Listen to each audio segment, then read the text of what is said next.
नमस्कार. आज आपण बनवणार आहोत खुसखुशीत आणि कुरकुरीत घोसाळीची भाजी. अगदी कमी साहित्यात आणि सोप्या पद्धतीने तयार होणारी ही रेसिपी सगळ्यांना आवडेल. चला तर सुरुवात करूया रेसिपीला. गोल गोल कापून घे. इथे मी एक भांडं घेतले आणि त्यावरती मी 1 वाटी बेसन घालते. आता ह्यामध्ये मी घालते 1 चमचा तांदळाचं पीठ, 1 चमचा काश्मीरी लाल मसाला घालते, चवीनुसार मीठ घालते. आता ह्यामध्ये मी ओवा घालते आणि आता यामध्ये वरून थोडंसं पाणी घालते आणि आणि चमच्याने चांगलं सगळं मिक्स करून घेते.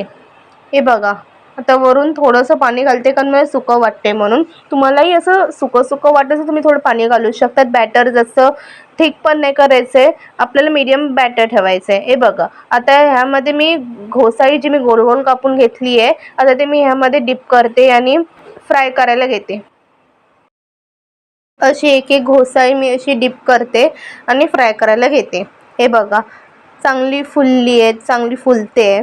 मीडियम फ्लेमवरती ठेवायचं आणि ना चांगलं भाजून घ्यायचं. हे बघा, असं टर्न करायचं.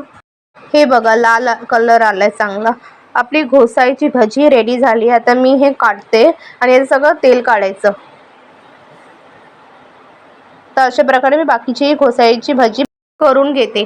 तर हे बघा, घोसाळीची भाजी रेडी झाली आपली. मस्त कुरकुरीत झाली आहे, क्रिस्पी झाली आहे. अशा छान छान रेसिपीज बघण्यासाठी सानस किचन लाईक, शेअर, सबस्क्राईब करा. इतरांनाही शेअर करा ही रेसिपी.